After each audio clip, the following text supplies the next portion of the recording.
bir-biriga qarab o'sgan novdalar kesilishi kerak. Mana hozir bu yerda ikkita novda kesildi, mana bu yerda kesildi. Bu ichkariga qarab o'sgan. Yana bu yerda bitta shox kesildi. Bu mana bu pastdagi novdan ustidan parallel o'sgan. Shuning uchun bu kesildi. Lider turibdi, mana lider novda turibdi. Hamdam pistalar asosan yon tomonga qarab o'sadi. Mana e'tibor qiladigan bo'lsak, yon tomonga yaxshigina o'sgan. Yon tomonga o'sgan. Shuning uchun yon tomonga o'sganini tabiiy holat bu. Bittasimon bo'lgani uchun yon tomonga qarab o'sadi bular. Orasini keng o'sishini hisobga optimal variant 6/6 deb hisoblanadi.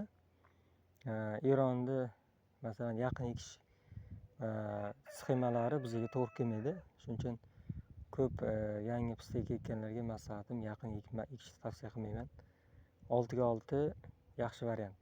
Biz bog'imizga 6/8 ekkanmiz. Orasiga mana bodom ekilgan, o'rik ekilgan. Qachondir nima bo'lsa, bir-biriga xalaqit berib boshlasa, bular olinadi. Shunda erkin o'sadi.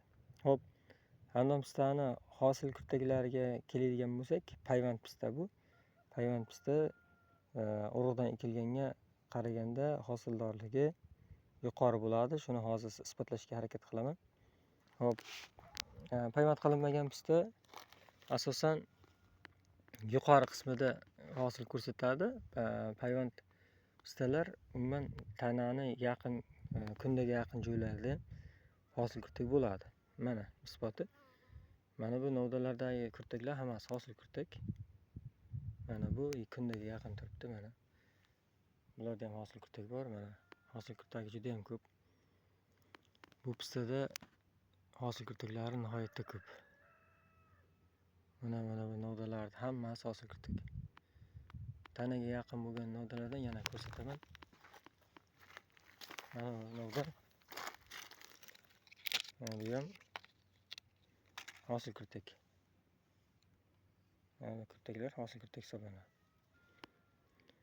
Xo'p, mana bular o'tgan yilgi hosil kurtakdan qolgan cho'pchalari. Bularni olib tashlaymiz. Endi mana o'g'itlarga keladigan bo'lsak, kaliy, ammofos hosil sepiladi. Hosili bor pistalarga sepgan yaxshi.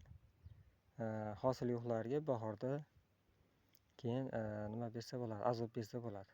Uni ham oz-ozdan porsiya qilib bersa yaxshi bo'ladi. Endi toza ko'p bo'lib ketsa ziyon